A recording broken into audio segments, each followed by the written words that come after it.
Hello hi നമസ്കാരം എല്ലാവരും എങ്ങനെ ഇരിക്കുന്നു? സുഖമല്ലേ? ആദ്യമായിട്ട് എൻ്റെ ചാനൽ കാണുന്നവരെല്ലാവരും ലൈക്ക് ചെയ്യുക, ഷെയർ ചെയ്യുക, സബ്സ്ക്രൈബ് ചെയ്യുക, സപ്പോർട്ട് ചെയ്യുക. കൂടുതൽ രാവിലെ തന്നെ ആയതുകൊണ്ട് പൂക്കളെല്ലാം കാണാൻ നല്ല ഭംഗിയുണ്ടായി. അതുകൊണ്ടാണ് ഈ വീഡിയോ പിടിച്ചതിന്. ഞാൻ ഇന്ന് ഉണ്ടാക്കാൻ പോകുന്ന പുലാവാണ്. ഇതിന് വേണ്ടിയിട്ട് കുറേ പച്ചക്കറിയൊക്കെ നമുക്ക് എടുക്കാം. ഞാനെടുത്ത് 2 പച്ചക്കറി മാത്രം, ബീൻസും ക്യാരറ്റും മാത്രം എടുത്തിട്ടുണ്ട്. ക്യാരറ്റ്, പച്ചമുളക്, ഇഞ്ചി, വെളുത്തുള്ളി, തക്കാളി, ബീൻസ്, സവാള, പിന്നെ മല്ലിയിലയും പട്ടയും ഗ്രാമ്പും എടുത്തിട്ടുണ്ട്. ഞാൻ നെയ്ച്ചോറിൻ്റെ അരി കൊണ്ടല്ല ഉണ്ടാക്കുന്നത്, സാധാ അരി കൊണ്ടാണ് ഉണ്ടാക്കുന്നത്, നേരിയ അരി കൊണ്ടാണ് ഉണ്ടാക്കുന്നത്. ഈ ഗ്ലാസ്സിൽ ഞാൻ 2 ഗ്ലാസ് അരിയേ എടുത്തിട്ടുള്ളൂ.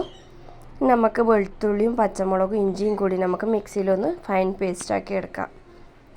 അങ്ങനെ അതും കൂടി നമുക്ക് അരച്ച് കഴിഞ്ഞു. സോറി ഫ്രണ്ട്സ്, നേരത്തെ ഞാൻ വൈറ്റ് പീസ് കാണിക്കാൻ വിട്ടുപോയി, സോറിയേ.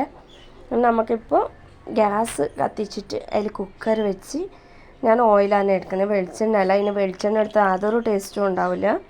അതുകൊണ്ട് ഓയിൽ ചൂടായി വരുമ്പോൾ തന്നെ നമുക്ക് ബിരിയാണി ഇലയും പട്ടയും ഗ്രാമ്പും ഇട്ട് കൊടുക്കുന്നുണ്ട്. ഇപ്പോൾ സവാളയും കൂടി ഇട്ട് കൊടുക്കുന്നുണ്ട്. സവാള ഒന്ന് വേഗം മൂത്ത് വരാൻ വേണ്ടി ഞാൻ അതിലേക്ക് ഉപ്പ് കൂടി ആഡ് ചെയ്ത് കൊടുക്കുന്നുണ്ട്. ഉപ്പ് കൂടി ആഡ് ചെയ്താൽ വേഗം ഒന്ന് നമുക്കത് വാടി കിട്ടും. അതുകൊണ്ടാണ് പറയുന്നതിൽ എന്തെങ്കിലും തെറ്റുണ്ടെങ്കിൽ ക്ഷമിക്കണേ. പിന്നെ അതിലേക്ക് തക്കാളി കൂടി ആഡ് ചെയ്ത് കൊടുക്കുന്നുണ്ട്. തക്കാളിൻ്റെ പച്ചമണം ഒന്ന് മാറുന്നവരെ ഒന്ന് ഇളക്കി കൊടുക്കാം.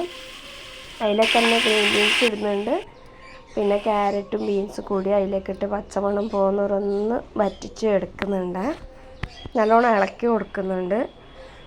നമുക്ക് നേരത്തെ നമ്മൾ പേസ്റ്റാക്കി വെച്ച ഇഞ്ചി വെളുത്തുള്ളി പേസ്റ്റ് കൂടി അതിലേക്കിട്ട് നല്ലോണം ഒന്ന് ഇളക്കി കൊടുക്കാം. പിന്നെ അതിലേക്ക് ഞാൻ മല്ലിയില കൂടി ഇടുന്നുണ്ട്. ഇത് ഇങ്ങനെ എണ്ണയെല്ലാം വേറെ സെപ്പറേറ്റ് ആയിട്ട് വരുന്നവരെ നമുക്കൊന്ന് കുക്കാക്കി എടുക്കാം. ഓക്കെ, ഇങ്ങനെ ആവുമ്പോൾ നമ്മൾ അതിലേക്ക് വെള്ളം ഒഴിച്ചു കൊടുക്കാം.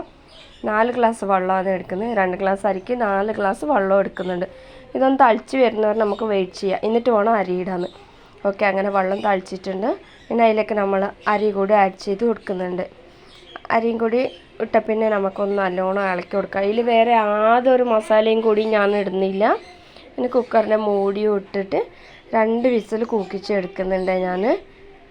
ഓക്കെ, അങ്ങനെ 2 വിസിൽ കഴിഞ്ഞിട്ടുണ്ട്. എൻ്റെ കുക്കറിൻ്റെ മൂടീൻ്റെ കൈ പൊട്ടിയത് കൊണ്ടാണ് തുണി വെച്ചെടുക്കുന്നത്, ചൂടുള്ളത് കൊണ്ട്. അങ്ങനെ എൻ്റെ പുലാവ് റെഡി ആയിട്ടുണ്ട്. എല്ലാവരും ഒന്ന് ട്രൈ ചെയ്തിട്ട് ടേസ്റ്റ് എങ്ങനെ ഉണ്ടെന്ന് എനിക്കൊന്ന് കമൻറ്റ് ചെയ്യണേ. ഓക്കെ, നെക്സ്റ്റ് വീഡിയോയിൽ കാണാം. Love you all.